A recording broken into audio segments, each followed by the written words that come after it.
সুপুর একটা সাক্ষাৎকার ছাপা হয়েছে এক কালের কণ্ঠে না বালের কণ্ঠে। ওখানে সুপ্পু মেলা কাউ কাউ করিছে, কান্নাকাটি করিছে, কয়টা ইন্টারেস্টিং কথা কইছে, আমি সেইখান থেকে পড়ে শোনাই। আমি নির্দ্বিধায় বলতে পারি ওই কঠিন সময়েও বিএনপির শীর্ষ নেতৃত্ব আমার পাশে ছিলেন। তারা তখনও সংবিধানের ধারাবাহিকতা অক্ষুণ্ণ রাখার বিষয়টি আমার কাছে স্পষ্ট ভাষায় ব্যক্ত করেছেন। বিশেষ করে বিএনপির চেয়ারম্যান তারেক রহমানকে ঘিরে আমার মনের মধ্যে অনেক কৌতূহল জমা ছিল, কিন্তু আমি পর্যায়ক্রমে বুঝতে পারলাম তিনি খুবই আন্তরিকতাপূর্ণ মানুষ। হি ওয়াজ সো কর্ডিয়াল।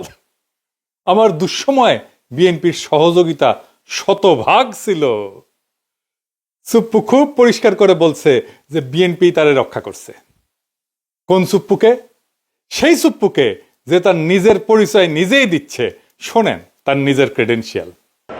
আমি রাজনীতির এমন কোন অঙ্গন নাই যা আমি ছুঁয়ে যাই নাই। আমি বঙ্গবন্ধুর ছোঁয়া পেয়েছি।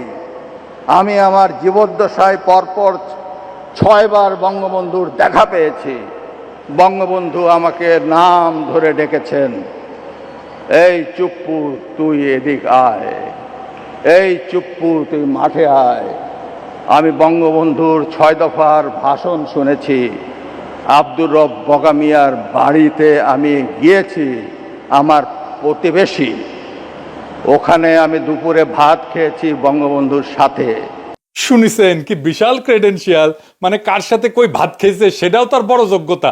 সোহরাওয়ার্দীর বডিগার্ড তারে কয়বার সুপ্পুকে ডাকছে সেটা তার বড় যোগ্যতা। তো এইটি শেষ না, তারে কেন কাঁঠাল রানী পছন্দ করতো, কেন দয়া করতো, সেটা তার মুখ থেকে শুনেন। সেটা ছাত্রলীগ করতো সেটাও শুনেন। আমি যখন বঙ্গবন্ধুকে উপস্থাপন করেছি, স্বাধীনতার যুদ্ধকে উপস্থাপন করেছি আমার বক্তৃতায় জজদের সম্মুখে, তখন উনি আমাকে জিজ্ঞেস করেছিলেন, তুমি কি আপনি কি রাজনীতি করতেন? আমি বললাম, জি মাননীয় প্রধানমন্ত্রী, আমি ছাত্রলীগ করতাম। তখন তিনি একটি নাম উচ্চারণ করে আমাকে বলছিলেন, সে তোমার সিনিয়র? আমি তখন বললাম, মাননীয় প্রধানমন্ত্রী, সে আমার 10 বছরের জুনিয়র। উনি যাকে সিনিয়র লিডার মনে করতেন তারও আমি 10 বছরের সিনিয়র। এটা শুনে উনি অনেকটা আমার প্রতি তার দয়ার সাগর হাত বাড়িয়ে দিলেন। শুনেছেন, ফাইনালি তার মনে বড় দুষ্ক ছিল। সেটা জানেন তার দুষ্কু কি ছিল? আমার মনে বড় দুষ্কু, ও দুষ্কু আমার মনে রে। কি দুষ্কু সুপ্পু তোমার মনে? ওর মুখেই শুনেন। গত 3 মাস ধরে মাননীয় প্রধানমন্ত্রীকে সালাম করতে গেলে উনি আমার সালাম নিতেন না। তা আমি দেখতাম যে ওনার চরণের ধুলো আমি পাই না। আমার মিশ্র প্রতিক্রিয়া হচ্ছিল যে উনি কেন আমার সালাম নেন না, না থাক বলে। কিন্তু সেই সময় যে ওনার মনের মধ্যে রাষ্ট্রপতি হিসাবে আমার নাম গ্রথিত হয়ে গেছে, এবং সেজন্যই যে উনি আমার সালাম নেওয়াটা বিব্রতকর মনে করতেন, এটা তো পরে বুঝলাম। আগে তো বুঝতাম উনি আমার পর বিরক্ত। শুনেছেন তার দুষ্কু কেন কাঁঠাল রানী তারে পায়ের ধুলে নিতে দেয় না? এই কিসিমের একটা মানুষের রাখার জন্য বিএনপির কি আকুলতা ব্যাকুলতা। আমি যখন কইতাম সুপ্পু ওয়াকার আর বিএনপি বরাবর হয়ে গেছে, তার প্রমাণ পাইলেন তো। সুপ্পুর কপালে যে দুষ্কু আছে এটা আমি কলে 2023 সালে ওই প্রেসিডেন্ট হওয়ার টাইমে কইছিলাম। শুনেন, হাসিনা নিজেও জানে সে নির্বাচনের সময় ক্ষমতায় থাকতেছে না, তাই তার একখান হিসু করে প্যান্ট না ভিজানো প্রেসিডেন্ট দরকার। সেজন্যই সুপ্পু। তাই সুপ্পু না সুপ্পু হইল প্রেসিডেন্ট, কিছু আসে যায় না। এই সুপ্পু যতই অনুগত হোক, একটা ফেয়ার নির্বাচনের পরে নেক্সট সরকার প্রথম যে অধিবেশনে বসবে সেই অধিবেশনে যে বক্তৃতা দেবে না সুপ্পু, সেটার আইন অনুসারে বিজয়ী দল যেভাবে লিখে দেবে সেভাবে পড়তে সুপ্পু বাধ্য হবে। তারপরে কিন্তু বিজয়ী দল ইমপিচ করতে পারবে। সুপ্পুরে ইমপিচ করার মতো মেলা জিনিস আছে কিন্তু বিরোধী দলের হাতে। সুপ্পুর কপালে আগের দুঃখ আছে, হাসিনাও বুঝবে, আয়রে কি শখ কইরা আমি বানাইছিলাম প্রেসিডেন্ট, সে এখন আমার গালি দিতেছে সংসদে দাঁড়ায়। তা আজ দেখলাম খুব হাসতেছে সুপ্পু। আইসা নাও, পরে কান্দিবা, যত হাসি তত কান্না, কইয়া গেছে রামসন্না। শুনিছেন, ঠিকই গুনে গুনে 3 বছর আগে কইছিলাম কলে মিলিল। এবার এখন দেখা যাক বিএনপি কি ড্রাফট করে দেয় তার বক্তৃতার। খেয়াল রাখেন বিএনপি গলে কর চেষ্টা করবে বক্তি বা ড্রাফট সুপ্পু নিজে করিছে, আমরা কিছু কই নাই, নিজে ড্রাফট করে না আইন অনুসারে প্রেসিডেন্ট। আগে জানায় রাখলাম জুলাই বিপ্লব নিয়ে কি বলে সুপ্পু, জুলাই সনদ নিয়ে কি বলে, হাসিনার ফ্যাসিবাদ নিয়ে কি বলে, গুমখুন নিয়ে কি বলে, হাসিনার বিচার নিয়ে কি বলে, এগুলো খেয়াল রাখবেন, কারণ ওইটা ড্রাফট করে দেবে বিএনপি নিজে, তারেক রহমান ওটা অ্যাপ্রুভ করবে। এটা মাথায় রাখেন সুপ্পু কি বলে সেটাই বিএনপির কথা। সুপ্পু এটা চোর, ঘুষখোর, অর্থ পাচারকারী, দাগি অপরাধী এবং মিথ্যাবাদী। জেনে বুঝে বলতেছি, ওই তো দুবাইয়ের রেসিডেন্ট, জানেন না? ও দুবাইয়ের রেসিডেন্ট কলে ওই বিচারক হিসেবে প্রথম কর্মজীবনে ছিল চরম ঘুষখোর এবং দুর্নীতিগ্রস্ত এক অমানুষ, টাকার বিনিময়ে রায় বিক্রি করত। তার দ্বিতীয় কর্মকর্তা হচ্ছে দুদকে যোগ দেওয়ার পরে দুর্নীতির মামলা এবং অভিযোগ ফয়সলা করত অর্থের বিনিময়ে, টাকা পয়সার বিনিময়ে। এ প্রসঙ্গে আবার পরে আসবো। আর তৃতীয় কর্মস্থল হচ্ছে এস আলমের দখলকৃত ইসলামী ব্যাংকের ভাইস চেয়ারম্যান ছিল, দেশের ব্যাংকিং সেক্টরে লুটপাটের শীর্ষ সহযোগী ছিল সে। খুনি হাসিনার ফ্যাসিস্ট দুঃশাসনের এই নরাধমের চতুর্থ অপরাধ কর্মের জায়গা হয়ে উঠছিল দেশের রাষ্ট্রপতির শাসন। তো এই যে মিথ্যাবাদী, এটা চরম মিথ্যাবাদী, এটা দেখাই দেবো, আচ্ছা দেখাই দিয়ে। এই যে সাক্ষাৎকার দিচ্ছে না, কি কইছে দেখেন। এই যে দেশের বিভিন্ন জাতীয় গুরুত্বপূর্ণ দিবসগুলোতে রাষ্ট্রীয় ক্রোড়পত্র প্রকাশিত হয়, সেখানে রাষ্ট্রপতির ছবি ও বাণী দেওয়া বন্ধ করে দেয় অন্তর্বর্তী সরকার। ক্রোড়পত্র ঠিকই প্রকাশিত হয়, তাতে আমার বাণী দেয় না। আপনারা খোঁজ নিয়ে দেখেন গত 1.5 বছরে আমার কোনো বাণী গেছে কি না। আচ্ছা আপনারাই দেখেন, আপনারা দেখেন কত বড় মিথ্যাবাদী। গত বছর স্বাধীনতা দিবসে ওর বাণী দেখেছেন, এই যে বিজয় দিবস ক্রোড়পত্র ওর বাণী দেখেছেন, 5ই আগস্ট জুলাই অভ্যুত্থান দিবসেও তার বাণী ছাপা হয়েছে দেখেছেন, কেমন ডাহা মিথ্যা কথা বলে দেখেছেন। আচ্ছা এডিটর সাহেব, আমি কি সুপ্পুরে গালি দিতে পারবো? পারবো না কেন? রোজা রমজানের দিন তাই। ও আচ্ছা ঠিক আছে, আপনার কথা মেনে নিলাম, সুপ্পুরে গালি দিলাম না। এবার আসেন, কাটারানি আমগের দেশে প্রেসিডেন্ট বানিয়েছিল কোন কিসিমের মালকে, আর বিএনপি যার প্রেমে দেওয়ানা সে কেমন মাল সেটা আমরা দেখি। সুপ্পু 71 সালে মুজিব বাহিনীতে জয়েন দেয়, ওই তারপরে ইন্ডিয়ার দেরাদুনে ট্রেনিং করে। এই ট্রেনিং এর বন্দোবস্ত করে কে জানেন? ভারতীয় গোয়েন্দা বাহিনী র এর জেনারেল উবান, সে ছিল ট্রেনার। মুজিব বাহিনীর উদ্দেশ্য ছিল স্বাধীনতা যুদ্ধকালে বাংলাদেশে যে বিপ্লবী যুব সমাজের উত্থান হয়েছে তারে খতম করা, মানে বামপন্থীদের খতম করা। এই উদ্দেশ্যে স্বাধীনতার পর রক্ষী বাহিনী গঠন করা হয় এবং তারা কিন্তু 30,000 যুবককে হত্যা করে সেই সময় মুজিবের আমলে, শরদ্দির বডিগার্ডের আমলে। এই রক্ষী বাহিনী তৈরি হয় মুজিব বাহিনীর সদস্যদের দিয়া, মানে সুপ্পুর ভাই ব্রাদারদের দিয়া। সেই রক্ষী বাহিনীকে জিয়াউর রহমান আর্মিতে আত্মীকৃত করে। সোহরাওয়ার্দী বডিগার্ড জয় বাংলা হয়ে যাওয়ার পরে জিয়ার আমলে যতগুলা মিলিটারি কু হয়েছে সেগুলোতে রক্ষী বাহিনী থেকে আসা লোকজন যুক্ত ছিল। জিয়া যে লাস্ট কুতে মারা যায় সেখানেও রক্ষী বাহিনী থেকে আসা অফিসার ছিল কিলিং স্কোয়াডে, যে জিয়াকে খুন করেছে। এটা খালেদা জিয়া ঠিকই বুঝেছিলেন, তাই তিনি কইছিলেন যে সাপকে বিশ্বাস করা যায় কিন্তু আওয়ামী লীগকে বিশ্বাস করা যায় না। যার মধ্যে আওয়ামী লীগের বিন্দু মাত্র জিনিস আছে, চিহ্ন আছে, তারে বিশ্বাস করা যায় না। শুনেন, সাপকেও বিশ্বাস করা যায় কিন্তু আওয়ামী লীগকে বিশ্বাস করা যায় না।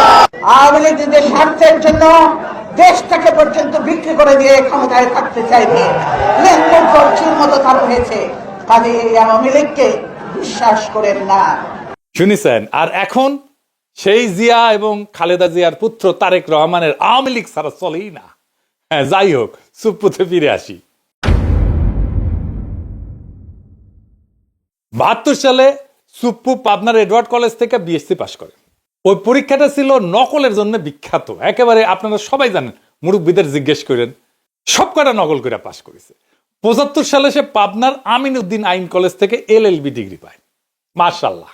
82 সালে সে বিসিএস বিচার ক্যাডারে যোগ দেয়, একটা স্পেশাল ক্যাডার সার্ভিস ছিল। পরবর্তীতে জেলা জজ হিসেবে দায়িত্ব পালন করে। এই হইল দিয়া তার বিদ্যা অভিজ্ঞতার দৌড়। আগে যারা বিচার বিভাগ থেকে রাষ্ট্রপতি হয়েছিলেন তাদের শিক্ষা জীবনের সঙ্গে এই নকল বা সুপ্পুর তুলনা করলে লজ্জায় মাটিতে মিশা যাওয়া ছাড়া আর কোনো উপায় থাকে না। সে বিচারপতি আবু সাইদ চৌধুরী থেকে বিচারপতি শাহাবুদ্দিন আহমেদ পর্যন্ত সকলেই ছিলেন হাইকোর্ট সুপ্রিম কোর্টের বিচারপতি, কেউ কেউ ছিলেন প্রধান বিচারপতি। আর কাঁঠাল রানী উপসচিব পর্যায়ে অবসরপ্রাপ্ত এক দুর্নীতিগ্রস্ত বিচারপতিরে বাংলাদেশের সর্বোচ্চ পদে নিয়োগ দিছিল।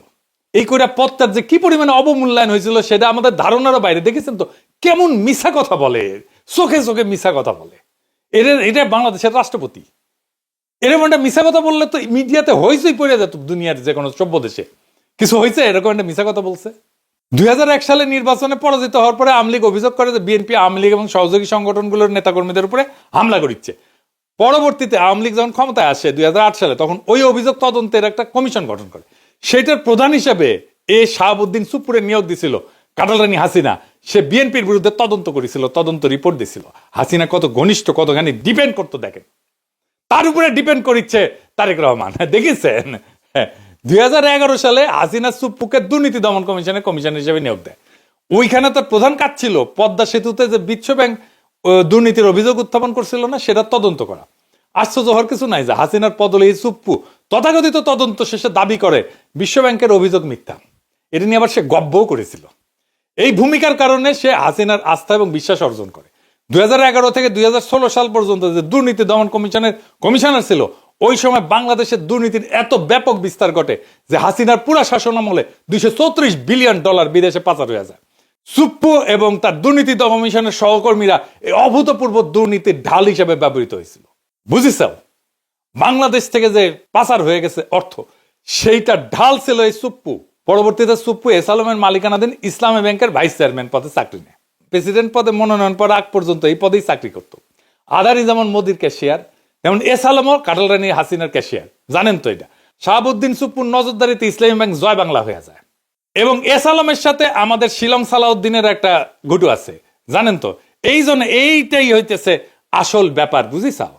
তার সাথে কেন বিএনপির এত সম্পর্ক? এই যে কালের কণ্ঠে সাক্ষাৎকার নিল, ওই একই বসুন্ধরা গ্রুপের দৈনিক বাংলাদেশ প্রতিদিনে 2023 সালের 12 ডিসেম্বর লেখা লিখেছিল উপসম্পাদক হিসেবে। এ সুপ্পু কেন 2024 সালে হাসিনা জরুরি, কেন হাসিনা ক্ষমতা টানতে হবে সেটা লিখেছে। সে কইছে 2001 থেকে 2006 সাল পর্যন্ত তৎকালীন বিএনপি জামাত সরকারের দুঃশাসন এবং পরবর্তীতে তথাকথিত তত্ত্বাবধায়ক সরকারের কর্তৃত্বে দেশের সমাজ, অর্থনীতি ও রাজনীতিতে যখন অন্ধকার নেমে এসেছিল, ঠিক তখনই প্রায় 3/4 মানুষের সমর্থন নিয়ে ত্রাণকর্তার ভূমিকা অবতীর্ণ হয়েছিলেন বঙ্গবন্ধু কন্যা সে দেশরত্ন শেখ হাসিনা। 21 শতকে বাংলাদেশের ঘুরে দাঁড়ানো মূলত সেইখান থেকেই শুরু। না এটি শেষ না, আরো আছে, আরো আছে, রান্নাঘরে আরো আছে। সে তারেক রহমান খালেদা জিয়ার নিয়ে কি বলেছিল, আসেন সেটা ওর পড়তেছি। সে খালেদা জিয়া তারেক রহমানকে নিয়ে কইছিল, সভা সমাবেশে আওয়ামী লীগ বিএনপি হাক ডাক যাই হোক, নির্বাচন নিয়ে নিকট অতীতের সবচেয়ে সুন্দর মন্তব্যটি করেছেন আওয়ামী লীগ সভানেত্রী প্রধানমন্ত্রী শেখ হাসিনা। তার ভাষায়, দেশের মানুষ বিএনপির সময় কি পেয়েছে আর আওয়ামী লীগের সময় কি পেয়েছে সেটার তুলনা করতে হবে। জনগণ কাকে ভোট দেবে, আওয়ামী লীগের বাইরে আর কে আছে? কারা, কেন, কি কারণে, কোন সুখের স্বপ্নে, কোন আশায় বিএনপিকে ভোট দেবে? ভোটের হিসাব নিকাশ যদি বাদও দেওয়া হয় এবং বিএনপি দ্বাদশ জাতীয় সংসদ নির্বাচনে অংশও নেয়, তাহলে তাদের দলের প্রতিনিধিত্ব করবেন কে? একদিকে একজন এতিমের টাকা আত্মসাৎ করে দুর্নীতির দায়ে সাজাপ্রাপ্ত, মানে খালেদা জিয়ার কথা কইছে, অন্যজন 21শে আগস্ট গ্রেনেড হামলা, 10 ট্রাক অস্ত্র মামলার সাজাপ্রাপ্ত আসামি হয়ে দেশান্তরে। সম্প্রতি তার বিরুদ্ধে গ্রেপ্তারি পরোয়ানাও জারি হয়েছে। দেখিস কি প্রেম! তারেক রহমান তো প্রেমের দেওয়ানা সুপ্পুর, কিন্তু সুপ্পুর কেমন প্রেম সেটা দেখিস। বড় প্রেম তো কাছেও টানে না, দূরেও ঠেলিয়া দেয়। এই সুপ্পুরে নিয়ে প্রেম কেন বিএনপির এত? আমরা যখন সুপ্পুর অপসারণ চাইতেছি, সেই টাইমে তারেক রহমানের সাথে আমার একটা মিটিং হয় জুমে। আমি তারেক রহমানকে বলছিলাম যে সরাসরি আপনারা তো সুপ্পুকে ডিফেন্ড করতেছেন, কেন করতেছেন? তো উনি বলছিলেন, দেখেন দাদা, উনি আমাদের দাদা বলেই ডাকতেন, আপনি যেমন দেশে ফিরতে চান, আমিও ফিরতে চাই, আমার মেয়েটাও দেশে ফিরতে চায়, ও ছোটবেলায় চলে আসছে। প্রেসিডেন্ট অপসারিত হলে আমার সেই দেশে ফেরাটা ঝুঁকিতে পড়বে। আমি অন রেকর্ড বলতেছি, এই কথাই উনি আমাকে বলছিলেন। আমি বললাম যে আমি তো বুঝলাম না, আমি ওনারে ভাইয়া বলি, আমি তো বুঝলাম না, মানে আপনার কেন দেশে আছে ঝুঁকিতে পড়বে? তাই আবারও জিজ্ঞেস করলাম যে আমি যখন বুঝলাম না দেশে ফেরাটা কেন ঝুঁকিতে পড়বে। উনি বললেন যে বিস্তারিত বলবো না দাদা, কিন্তু আমি কনভিন্স যে এটাতে সমস্যা হবে। তো সমস্যাটা কি? সমস্যা হচ্ছে যে দেশ বদলায় যাইতেছিল, দেশটাকে আগের অবস্থায় ফিরাই নিতে হবে। সেই আগের বন্দোবস্তে দেশ সেই আগের বন্দোবস্তে ফিরে যাইতেছে। আওয়ামী লীগের অফিস খুলতেছে, ইনকিলাব আজাদি, এই সমস্ত শব্দ নিয়ে বিএনপির নেতা মধ্যে দেশ চুলকানি শুরু হয়েছে। ফুন্দের আলো দিল লিস্টার আবার আগের চেয়ারে ফিরে এসেছে, এমনকি তারা লেখা ছাপাইতেছে ইনকিলাব আজাদি কেন আমাদের বলা উচিত না। এই নিয়ে যে ইনকিলাব জিন্দাবাদ স্লোগান বিএনপি নিজে দিছে, সে বিএনপি এখন সেটারে ডিজোন করতেছে। দেখিছে 4 আগস্ট সে ইনকিলাব জিন্দাবাদ স্লোগান দিয়া ফেসবুকে পোস্ট দেয়, আর এখন তার ইনকিলাবে চুলকানি হয়, রক্তক্ষরণ হয় নাকি? কোনটি থেকে রক্তক্ষরণ হয়? এত কিছু হইতেছে, আওয়ামী লীগের সাথে বিএনপির যোগাযোগের মাধ্যমকে সুপ্পুই ছিল মিডিয়াম অফ কমিউনিকেশন। সেই বাংলাদেশ ইন্ডিয়ান এস্টাবলিশমেন্টের সবচেয়ে বিশ্বস্ত লোক, তাই তাকে দরকার ছিল বিএনপির। বাংলাদেশে মুজিব বাহিনী হইতেছে ইন্ডিয়ার সবচেয়ে বড় স্ট্র্যাটেজিক অ্যাসেট। সুপ্পু মুজিব বাহিনীর সদস্য হিসেবে ইন্ডিয়ার সবচেয়ে বড় স্ট্র্যাটেজিক অ্যাসেট, এবং তার মাধ্যমে এই সমস্ত ঘুটু হয়েছে। কারণ একটাই, সেই পুরনো বন্দোবস্ত, পুরনো লুটপাটের জামানা আবার ফিরে আসতেছে। ওটা ফিরে আনাটাই ছিল আসলে বাংলার লুথার কিং এর প্ল্যান। এই কথাটা খুব স্পষ্টভাবে হাদি বলছিল। প্রফেসর ইউনূসের সরকার আর বিএনপি কেমনে জুলাইয়ের সাথে গাদ্দারির রাস্তা তৈরি করছিল, শোনেন। আমি আপনাদেরকে বলে রাখি, যদি আওয়ামী লীগ কোনোদিন এই গণহত্যাকারীরা দেশে ফিরে আসতে চায় বা আসার কোনো অবস্থাও তৈরি হয়, তার দুইটা দায় সমানকে, দুইজনকে নিতে হবে। রাজনৈতিক দল হিসেবে সবার আগে তার দায় নিতে হবে বিএনপিকে। বিএনপির এই ব্লান্ডারের কারণে এই দেশে আওয়ামী লীগের সার পরিস্থিতি তৈরি হবে। আর দ্বিতীয়ত, এই সুশীল এনজিওবাদী সরকার যে না পুলিশ সংস্কার করে, সে না পুলিশ নিয়োগ দেয়, না গ্রেপ্তার করে, না সে রুল করে, না সে কুইট করে, সে কিচ্ছু করে না, সে শুধু ফেসবুকে পোস্ট দেয়। শুনেছেন তো, এবার বুঝেছেন তো কেন হাদিরে মরতে হয়, কেন হাদিরে শহীদ হইতে হয়, বুঝেছেন? বিপ্লব এভাবে ব্যাহত হইয়া যায়। এখন প্রশ্ন করতে পারেন, আমরা কি এতদিন মিসাই লড়াই করলাম? এত ছাত্র জনতা কি হুদাই জীবন দিল, রক্ত দিল? পৃথিবীতে কোনো রক্তই বৃথা যায় না, কোনো হাহাকার, কোনো কান্না চাপা পড়ে না। মজলুমের আর্তনাদ কোনোদিন বাতাসে মিশা যায় না, মজলুমের আর্তনাদ কোনোদিন পাথরের নিচে চাপা পড়ে থাকে না। 24-এর বর্ষা বিপ্লব একটা পুরা জেনারেশনকে পাল্টাই দিছে, তার মন মানসিকতা, তার চেতনাকে পাল্টাই দিছে। এই বদলটা বাংলাদেশের চেতনা থেকে কোনোদিন মুছে যাবে না। জুলাইয়ের সাথে গাদ্দারি করে বাংলাদেশে কেউ ক্ষমতায় থাকতে পারবে না, বিএনপিও না। কারণ জুলাই জিন্দা আছে, বিপ্লব জিন্দা আছে, শহীদেরা জিন্দা আছে। জুলাইয়ের সাথে গাদ্দারি করলে আবারও রাস্তায় নেমে আসবে আরো একবার সেই রুহানি প্লাবন, বাতিল রে ভাষায় নিয়ে যাবে আরো একবার। সেই দিন আমরা নিশ্চিত করব ফ্যাসিবাদের পুরনো বন্দোবস্তের সবকিছুকে আমরা সেই রুহানি প্লাবনের সাথে ভাষায় দেশটার জঞ্জাল সাফ করব। সেটাই আমাদের আজাদি। আজাদি জিন্দাবাদ, ইনকিলাব জিন্দাবাদ।